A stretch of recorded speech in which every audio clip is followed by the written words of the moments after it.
اگر ابھی عمران خان سے آپ کی ملاقات نہیں ہوتی، رہائی کے لیے کوئی مؤثر کوششیں نہیں ہوتی، تو آپ اور آپ کے ہم خیال جو دوست ہیں پارلیمان میں موجود ہیں کیا لائے عمل اپنائیں گے؟ میرا ہم خیال، میری ساری پارٹی میری ہم خیال ہے. ٹھیک. میں پارلیمانی پارٹی کے اندر بات کرتا ہوں، اللہ سب کو عزت دے، مجھے وہ سنتے ہیں، رسپیکٹ کرتے ہیں سب اکراس دا بورڈ. اور میں ایک چیز آپ کو بتاؤں، کیونکہ ہمارا لیڈر، ایک تو پولیٹیکل لیڈرشپ اب ملنے شروع ہوئی ہے، 5 بندے جاتے ہیں. نواز شریف، زرداری صاحب جب تھے ان کے ساتھ تو پوری ایک ڈیلیگیشن جاتی تھی، کھانے بھی گھر سے آتے تھے. خان کے ساتھ جو ہو رہا ہے، تاریخ یاد رکھے گی، وقت گزر جائے گا، لیکن ایک چیز میں آپ کو بتاؤں، ہمارا ایمان اور یقین ہے کہ پاکستان کے اندر آئین اور قانون کی بالادستی جب تک نہیں آئے گی پاکستان آگے ترقی نہیں کر سکتا. ٹھیک ہے جی. تو میں صرف آپ کو یہ بتانا چاہوں کہ لیگل ٹیم ہماری مل رہی ہے، پولیٹیکل ٹیم بھی مل رہی ہے، خان صاحب کے ڈائریکشن ضرور آ رہے ہیں. لوگوں کو یہ کہتا ہوں کہ عمران خان میرے لیے ماں باپ کی حیثیت رکھتے ہیں. یاد ہے جب عائشہ گل نے الزام لگایا تھا، میں نے کیا کہا تھا کہ میری بیٹیاں بھی قربان. جی بالکل کہا تھا.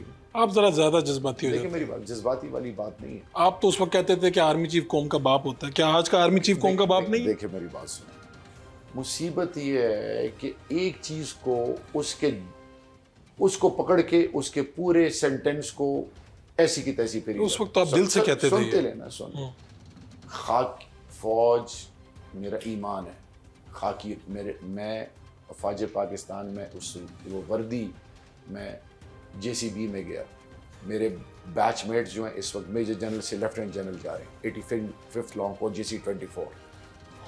خدا کا واسطہ ہے.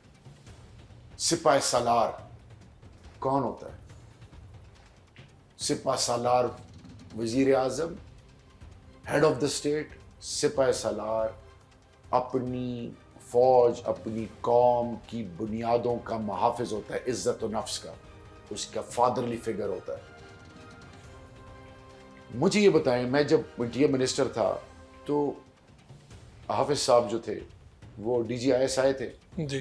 میں جب انٹیریئر منسٹر تھا تو FC نارتھ DGFC نارتھ تھے میجر جنرل ندیم انجم صاحب. خدا کا واسطہ ہے، ہم نے قوم کو بتانا ہے کہ پاکستان کے جو کی سٹیک ہولڈرز ہیں، جو عہدے ہیں، ان کی ذمہ داریاں کیا ہیں. اب اس کو لوگ اپنی طرف سے، مثال کے طور پہ کتنا واویلا مچا کہ شہریار رانا، میں جدھر جاتا تھا رانا ثناءاللہ جدھر جاتا. اب رانا ثناءاللہ نے کیا کہا کہ جی جنرل باجوہ نے مجھ پر کیس بنایا. خواجہ سعد جب میں الجھنے لگا، خواجہ سعد، میرا آج سوال تھا پارلیمنٹ میں نے پوچھا کہ ابھی تو آپ پولیٹیکل اسسٹنٹ ہیں نا، پارلیمنٹ کے اندر یہ کہیں نا، کیوں نہیں کہتے؟ کدھر اخلاقی جرت؟ میں نے کہا کہ شہباز شریف صاحب آپ بھی کہیں، آپ بھی کہیں. یہی علی محمد خان نے کہا کہ ابصار عالم یا جو بھی تھے جن کے ساتھ جاتے. دیکھیں میں صرف واپس، لیکن آپ استعمال ہوئے نا اس وقت رانا ثناءاللہ کے کیس میں. لعنت بیچتا ہوں ہر اس سوچ پہ جس سے کسی کی کردار کشی ہو. میرے پاس DGANF بریگیڈیئرز آتے ہیں اور کہتے ہیں کہ ہم اپنی اولادوں کی قسم کھاتے ہیں، وہ ثبوت لے کے آتے ہیں، انٹیلیجنس بیسڈ آپریشن ہوتا ہے. میں کیوں بار بار کہتا رہا ہوں کہ chief justice of the Supreme Court, chief justice of the High Court, DGANF، army chief اس پر انکوائری بٹھائیں. نہیں بٹھائیں گے. میں آپ کو ایک بات بتا دیتا ہوں، آپ کے دوست شہزاد اکبر صاحب نے مجھے انٹرویو دیا، انہوں نے یہ کہا کہ جب یہ کیس آیا کیبنٹ میں تو اس وقت کے جو وزیر داخلہ تھے بریگیڈیئر اعجاز صاحب ریٹائرڈ، انہوں نے یہ کہا کہ یہ تو ساری زندگی اسی پاؤڈر لوگوں سے پاندے رہے ہیں، یہ وچ تو کچھ بھی نہیں. اور 2 سے 3 لوگوں نے مخالفت کی، فواد چودھری بھی اور باقی لوگوں نے. میں آپ کو بتاتا ہوں ایسا ہوا تھا. کون لے کے گیا تھا خان صاحب سے کیبنٹ کے پاس؟ DGNF کو کون لے کے گیا تھا؟ کون لے گیا؟ میں لے کے گیا تھا. جی ٹھیک ہے.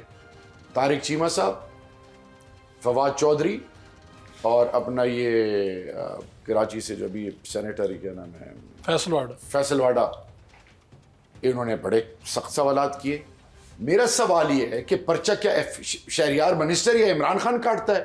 تو یہ جو اتنے عرصے رانا ثناءاللہ پھر مجھے انڈائریکٹ میسیجز بھیجتا تھا، شروع میں دھمکیوں کے بعد میں کہا کہ جی شہریار نہیں، مجھے پتہ ہے کس نے میرے پر یہ کیا ہے.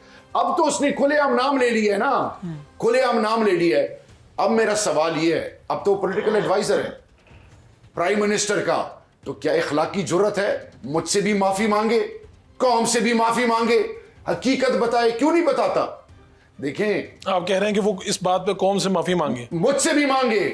میری کیریکٹر اسیسینیشن کی گئی ہے, جیسے ابھی آپ نے کہا کہ آپ استعمال ہوئے, میں استعمال نہیں ہوا. میرا سوال صرف یہ ہے کہ آج رانا ثناء اللہ نے کہہ دیا کہ جی یہ تو میرے پہ اس نے ڈالا تھا. اب تو خدا کے بندے, آپ نے انڈائریکٹ مجھے کیوں دھمکیاں بھیجی؟ یہ بعد میں آپ کو دھمکایا انہوں نے؟ مجھے علی امین گنڈا پور چیف منسٹر صاحب ہے نا, مجھے ایک دن رات کو 3 بجے علی امین کی کال ہے کہ شہریار بھائی خدا کے لیے اپنی بچوں کا خیال رکھو, اور رانا ثناء اللہ کے گھر سے مجھے ایک آئی جی اس کی بیوی ایک اسکول میں پڑھاتی ہے اور پی ایم ایل این کا کی اسٹیک ہولڈر ہے, لاہور میں کبھی آپ کو ملاؤں گا, اس کی وائف نے اسے کہا کہ شہریار کو کہو کہ اپنے بچوں کو سائڈ پہ کرے. مجھے انڈائریکٹ فون آتے تھے کہ تمہاری بچیاں ادھر پڑھتی ہیں, ادھر پڑھتی ہیں, ادھر پڑھتی ہیں. وہی چیز وہ آپ کو رانا ثناء کی طرف سے آتی تھی؟ ایبسولوٹلی اس کا نام ہوتا تھا. میری کس سے دشمنی تھی مجھے بتائیں نا. تو پھر یہ معاملہ سیٹل کر لیا آپ؟ دیکھیں معاملہ, میں 9 مئی کے بعد 16 مئی کو اریسٹ ہوا تھا نا, تو مجھے کسی نے کہا تمہارا دماغ خراب ہے, تم کیوں اوروں کی طرح روپوش نہیں ہوئے؟ میں کہا یار میں کوئی چور ہوں, میں کوئی گناہ کیا ہے؟ آپ کے پاس آپشن تھا روپوش ہونے؟ نہیں, دیکھیں میں اس ملک کا باسی ہوں, میں کوہاٹ کہیں جاؤں, میں رات بچوں کے پاس آتا ہوں, بیٹیوں کا باپ ہوں, میں گھر میں رہتا ہوں, بچوں کے ساتھ ہوتا ہوں.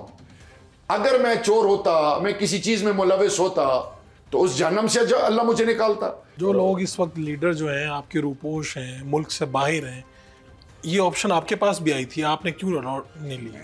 دیکھیں میں آپ کو کہا گیا تھا ملک سے باہر جائیں, میں کیوں جاؤں بھائی؟ آپ کو یہ بھی کہا گیا کہ پارٹی کوئی اور چینج کر لیں؟ مجھے آفرز دی گئی, سارا کچھ کہا گیا. بھائی میں نے جینا مرنا اس ملک میں ہے. تو کیا میں سی او تھا of a multi national company, Germany چھوڑ کے آیا تھا, 3 میرے گھر سے جنازے نکلے تھے. میں جب اندر تھا, میرے 2 بھائی 1 بہن, 13 فیملی ممبرز فوت ہوئے ہیں. میری بیوی کو اریسٹ کیا گیا, سب کچھ ہوا ہے, میں نے ایمان نہیں بیچا. اور پتہ ہے جب میں انٹیریئر منسٹر تھا, یہ کچھ کیبنٹ کے منافق اس وقت کے کیا کرتے تھے خان صاحب کو, کی تو ایجنسیوں کا آدمی ہے. تو آپ کو نکالا اس سسٹم میں سے گیا ان کی وجہ سے, یہ جو لوگ تھے. میرے پہ الزام تھا. 4 دفعہ ریشفل ہوا خان صاحب کی دور میں. انٹیریئر سے سیفران, رحیم اللہ یوسفزئی مرحوم نے پتہ کیا لکھا, it is basically to embarrass Shahryar by handing him over devalue subject. ٹھیک ہے, تو یہ سب کون کروا رہا تھا؟ وہی جو آج خان کو کے کمر میں چورے گوم کے آگے پیچھے ادھر ادھر ہو گئے, وہی سارے لوگ. روتھلیس پاور کوریڈورز جو خان صاحب کے ساتھ بڑے وفادار ہوتے تھے, کدھر ہیں وہ؟ تو آپ کے خیال میں خان صاحب کو اس نہج پہ لانے والے بھی یہی لوگ ہیں؟ خان صاحب کے ساتھ جو دغا کیا ہے جنہوں نے بھی, اللہ ان کو رسوا کرے گا انشاءاللہ.